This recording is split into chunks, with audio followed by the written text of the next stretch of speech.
বিশ্বকাপ হাতছাড়া হয়ে গেল। এখন আমি অবসর নেব। হ্যালো হ্যালো, কে বলছেন আপনি? এই অসময়ে আমাকে ফোন করছেন কেন? আমার বিদায় নেওয়ার পালা। কে আপনি বলছেন? পরিচয় দেন। ছোট, টেনশন করিস না, টেনশন করিস না। তুই যেটা করতে পারিস নাই সেটা আমি করে দেখাবো। এত প্যারা নিস না। বিশ্বকাপ তুই নিতে পারিস নাই তাতে কি হয়েছে? তোর বড় ভাই আছে না, লিওনেল মেসি, আমি নিয়ে দেখাবো। আমাদের নগদ 36 বছর হয়ে যায়। এই যে 28 বছরে চলে গেল, একটি ট্রফিও আনতে পারতেছি না। শেষ পর্যন্ত আমার এই বয়স পর্যন্ত শেষ করে ফেলাইলাম, তাও একটা বিশ্বকাপ আনতে পারলাম না। নেইমার, তোকে তো বসে রাখছে রে। আরে তোর তো খেলার কথা। তুই যদি আজকে মাঠে নামতি তাহলে কি ওরা গোল দিতে পারতো? আরে কিসের হল্যান্ড মল্যান্ড রে, ওগুলার ভ্যালু আছে? তুই মাঠে থাকলে আজকে দমদমা গোল হইতো। ফিজিক্যালি আমি অনেক ফিট ছিলাম, কিন্তু কোচ আমাকে নামাইতে দেয় নাই। আজকে যদি আমি ফুল টাইম খেলতাম, প্রথম প্লানটিও আমি মারতাম, শিওর গোল হইতো। শেষেরটাও মারলাম, ওটাও শিওর গোল হইতো। মাঝখানে ইন্দ্রিকে একটা চান্স পাইলো, কাজে লাগাইতে পারলো না। কপাল এত খারাপ। হোক ছোট, কি আর করবি, খেলার মধ্যে তো হার জিত আছে, তাই না? সমস্যা নাই, প্যারা নিস না। আর্জেন্টিনা থাকতে তোদের কোনো ভয় নাই। আর্জেন্টিনা যাবে ফাইনালে, এবং ফাইনালে গিয়ে ট্রফি নিয়ে আসবে। একদম ট্রফি নিয়ে আসবে। এত সহজ নাকি বড় ভাই? এত সহজ নাকি? আপনাদের সামনে অনেক বড় বড় দল রয়েছে, তারা তো আপনাদের প্রতিপক্ষ হয়ে খেলবে। তাদের সাথে লড়াই করে আপনারা কি উঠতে পারবেন ফাইনালে? আমার তো মনে হয় না। কি বলিস বেটা? দের বেটা, এখনো এই বুড়া পায়ে দিয়ে এখনো 2-3টা করে গোল দেয়। কোনো দল আমাদের কাছে টিকতে পারে? একটাও টিকতে পারবে না। আমি যতদিন আছি এই দলের মধ্যে আর্জেন্টিনা ডুববে না। যখন চলে যাব তখন না হয় ডুববে।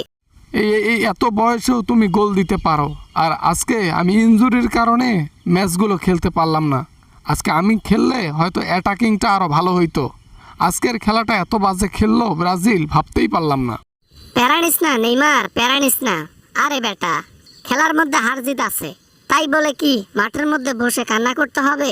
হ্যাঁ, চোখের পানি ফেলার কোনো দরকার আছে? তোর কি এমনিতে টাকা পয়সা কমতি আছে রে?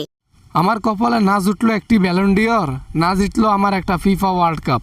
আমার কপালটাই এমন, না ভালো করে খেলতে পারলাম, না ট্রফি জিততে পারলাম। শুধু জীবনটা তুষ হয়ে গেল, কিচ্ছু আর করতে পারলাম না। দূর বেটা, তুই একটা ব্রাজিলের রত্ন বেটা, রত্ন। তোর মতো স্কিল এখনো প্লেয়ার জন্মে না এরকম স্কিল দেখানো, ঠিক আছে? আমিও তোর কাছে হেরে যাব। তোর স্কিল টেকনিক এগুলা এত হার্ড, আমি তো দেখেছি খেলা। থাক বড় ভাই, পাম দিয়েন না। বিদায় নিয়েছি জন্য যে মজা নেবেন ফোন দিয়ে, এমনটা না, বোঝেন নাই? সমস্যা নাই, ব্রাজিলের জন্য অল দ্য বেস্ট। আমি তো অবসর নিলাম, এইখান থেকেই শুরু করছি, এইখান থেকেই সব কিছু শেষ করে দিলাম। আহা নেইমার, এভাবে ভেঙে পড়লে হবে না তো। আমরা 40 বছরে যদি খেলতে পারি, তাহলে তোর বয়স হবে মাত্র 32 চলতেছে। তুই কেন খেলতে পারবি না? হ্যাঁ, তাড়াতাড়ি এগুলা মনের মধ্যে থেকে মুছে ফেল, খেলতে হবে। এই জীবনে তো আর আঘাত কম পাইনি, খেলার মন মানসিকতাই এখন উঠে গেছে।